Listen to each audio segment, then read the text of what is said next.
exists a general state of either denial, complacency, or even apathy about both the reality and the potential effects of Y2K. This is the biggest crisis in the history of this country. Climate change is literally an existential threat to our nation and to the world. This virus will continue to evolve and threaten our health system. To con refers to the action of persuading someone or a group of people by deception, but in this case, the nations of the world have been deceived. The world as we know it has been deceived at different points in history for selfish gain. Through the decades, each sinister scheme has come dressed in different names. Ultimately, these detestable stratagems have been known to achieve three things: deceive, defraud, and dominate the nations. But unknown to the nations time and again, they have blindly bowed in submission to the deception of the day. There are those who think, how can the whole world be deceived? I reminded you of Y2K. If you don't know what Y2K is, maybe you're too young. But everybody who's old enough would know what happened with Y2K. All the governments of the nations were in preparation for Y2K, spending billions of dollars. And through their several ministries of information, the propaganda was on every day, on radio, on television, large billboards announcing to us to prepare for Y2K. Every day it was about the Y2K. There was fear on what was going to happen. By the end of the 90s, many of us were happy slaves to our computers. But our new masters had a trick they'd forgotten to tell us about. People were terrified the world was going to end. This is not one of the summer movies where you can close your eyes during the scary parts. With nearly everything in our economy run by computers, the prospect of a digital meltdown is too huge to contemplate. I was worried because the whole computer game was new to us, and I was a little ignorant. We didn't know what we didn't know. And many thought what we didn't know was going to hurt us. There was a fear. Everything's in the internet, everything's in computers, and we're gonna lose it all. And every day the analysts will be on TV telling us of all the catastrophic things that could happen. Couldn't rest. On radio it was there every day, on TV it was there every day, bombarding everywhere and telling us that if we don't get our computers compliant now, there's going to be a crash, planes are going to just fall out of the air, you know, and things are just going to crash, things are going to happen, lifts will suddenly stop working, you know, everything, the society will come to a standstill. And people were afraid. How that millions will die in hospitals because the systems will suddenly shut. At the stroke of midnight, January 1st, 2000, elevators may stop. Heat may vanish. Credit cards and ATMs may cease to function. Airplanes and trains may come to a halt. You wouldn't want to be in an airplane, you wouldn't want to be in an elevator, and you wouldn't want to be in a hospital. The life of this baby depends on computer chips. They are embedded in the machines that monitor his heart rate. And the question is, will they work on January 1st, 2000? No one was telling the truth that it was a very simple thing that needed to be done. A very simple adjustment. It had to do with the dates. The basic idea on Y2K was that for convenience, all these computer programs, when it came to do dates, you only needed 2 numbers. Why use 4 numbers when you only need 2? And then they recognized what date is a computer going to think it is when we get to 2000. One simple date change for man, one major screw-up for computer. I said to those in my office, I said, nothing will happen, it's a lie. I said, I'm going to be in the office waiting for it to happen. I said, nothing's going to happen. Nothing. And you know what? Nothing happened. On New Year's Eve, 1999, when the ball dropped at midnight, pretty much nothing happened. The millennium arrived, people partied, and there was not a huge disaster. So what happened? Did hundreds of billions of dollars help us avoid Armageddon? Or maybe we got a little hysterical and just got the whole Y2K thing wrong. There's a guy, I think it's John Koskinen, if I'm getting his first name right. Koskinen was appointed by Bill Clinton to head the project to get the government Y2K compliant. By 1998, President Bill Clinton moved to quell the fears by creating a Council on Year 2000 Conversion.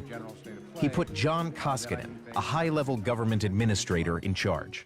The cry went up from the Hill that the administration was not paying enough attention, there was not a coordinated effort, and there needed to be somebody in control. I only halfway facetiously said the president gave me an office, an assistant, and said, don't let the world stop. Guess what he said when he was done? That will tell you the purpose of the Y2K. He said, wow, I can run the whole world now with just 4 men. That was the plan all the time. The plan, the ultimate plan of Y2K was to get all computers synchronized. That was the plan. It's all part of the one world system that they were heading for all the time. Still in pursuit of this evil agenda, another plot was unleashed on the world 20 years later, this time dressed up as a pandemic. COVID-19, the disease that defined our lives in 2020. 2020 is now the deadliest year in U.S. history. Down this road here, these are the 12 towns which are on lockdown. We've been told, actually, if we go over this line, we'll end up in quarantine ourselves. All the shutdown, the lockdowns, which I told you were lockups, they locked the whole world down and locked all the people up. So streets locked down, people locked in. That's imprisonment, forced imprisonment. And they did it around the world. It turned out all the scientific data showed the lockdowns were wrong. But I told you then, they were not making a mistake. They knew they were wrong. And the results were the results they wanted. Shatter the economies, destroy the economies, and reset. I said, go and read Klaus Schwab's Fourth Industrial Revolution, The Great Reset. I said, go and read his own document. It's in his own book. They didn't make a mistake. It was the plan. After COVID died, an age-old fraud was resurrected, rebranded and unleashed on the nations of the world, to yet again make corpses of their economies. This fraud is labeled climate change. One more time, do the nations realize they've been conned? And everybody followed them blindly as they followed Y2K and as they followed COVID. And this time again, it's the same thing. And everyone is thinking that somehow, maybe there's something true about climate change. It's not true. It's a lie. It's founded on a lie. It's founded on a lie. They created the data. They're lying to you. They created the data. And this was based on recapturing the world. That's what it's about. It's not based on science. Everywhere you are told that man-made climate change is proved beyond doubt. But you are being told lies. I've often heard it said that there is a consensus of thousands of scientists on the global warming issue and that humans are causing a catastrophic change to the climate system. Well, I am one scientist, and there are many that simply think that is not true. And the global warming alarm is dressed up as science, but it's not science. It's propaganda. If the CO2 increases in the atmosphere as a greenhouse gas, then the temperature will go up. But the ice core record shows exactly the opposite. So the fundamental assumption, the most fundamental assumption of the whole theory of climate change due to humans is shown to be wrong. We're just being told lies. That's what it comes down to. The whole thing stinks. Terrible. Reminds me of Al Gore's Inconvenient Truth, just as I said, for more convenient things. He had told them that somehow in 7 years' time, the world was going to experience this terrible warming, all the kind of things that were going to happen. 7 years' time. This is 12 years since then. And nobody is calling our God to carpet. No one is questioning it. The globalist carbon tax scam and Mockingbird media panic of global warming has been drilled into gullible minds since Al Gore's massive exaggeration of a documentary titled An Inconvenient Truth, which hit theaters 12 years ago. 10 hottest years ever measured, they've all occurred in the last 14 years. And the hottest of all was 2005. Since then, it has been largely debunked as pseudoscience. They made Al Gore's Inconvenient Truth mandatory viewing at public schools. Everything he said in that movie turned out to be wrong, but it's not that it turned out to be wrong, it was all a lie. Al Gore's a liar, a con man. And they gave him a Nobel Prize for lying. Terrible. It's sad that he has not been asked to return it. Because all those who are protecting him are involved in the same atrocities. There are many of you who are activists for climate change. You don't even know what they're talking about because you were lured into it. You're dealing with a cult here. You're dealing with a cult.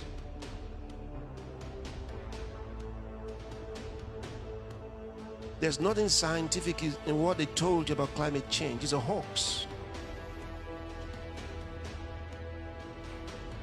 This was designed years ago as a sure measure for taking over the nations of the world. Make no mistakes about it. This is not some conspiracy theory. I talked earlier about this network, and one of that network is called the Club of Rome, set up in 1968. People like Henry Kissinger, by the way, Henry Kissinger, massively part of this over the decades, he's involved in all of them. And he's involved in the Club of Rome, and connects into the Rockefellers and all the people I've been talking about. And its job has been to manipulate the environmental movement. In 1991, its founder, the founder of the Club of Rome, Pecci, was quoted as saying in a Club of Rome document, he said, "In searching for a new enemy to unite us, we came up with the idea that pollution, the threat of global warming, water shortages, famine and the like would fit the bill." Here's another member of the Club of Rome. And that's why the official story for climate change, carbon emissions caused by humans, is as much a nonsense as the official story of 9/11. It is a problem, and the solution is international law, more and more taxation to save the planet, more and more imposition of the big brother state to save the planet. As I've said again and again, climate change is a hoax. You're dealing with, from the United States alone, a $22 billion business. That's how big it is. That's why they don't want to stop it, even though they know the truth. The deception is there. And all about money and control. I think the level of funding for climate and climate-related sciences was somewhere around the order of $170 million a year, which was reasonable for the size of the field. It jumped to $2 billion a year, more than a factor of 10. The billions of dollars invested in climate science means there is a huge constituency of people dependent upon those dollars. And they will want to see that carry forward. It happens in any bureaucracy. Anybody who stands up and says, hey, wait a minute, let's look at this coolly and rationally and carefully and see actually how much merit, how much this stands up, they will be ostracized.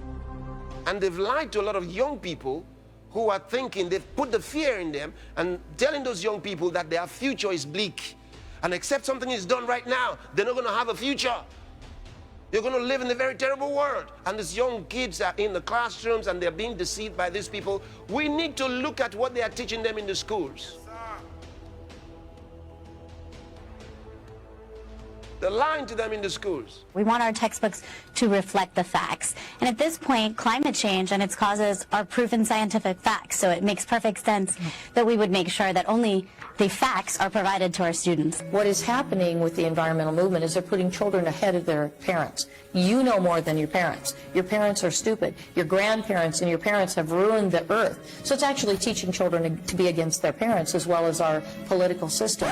The only way they can keep this storyline alive, given that the facts are now entirely and implacably and inexorably and increasingly against them, is to insist that only the party line be taught in schools. I don't see any reason to teach kids about this other than to, unless you're trying to, brainwash them in some way, get them when they're young kind of thing. This is the day of the church, and while the church remains, deception will not thrive in our world, because we are proliferating the nations with the truth of God's eternal word that makes free.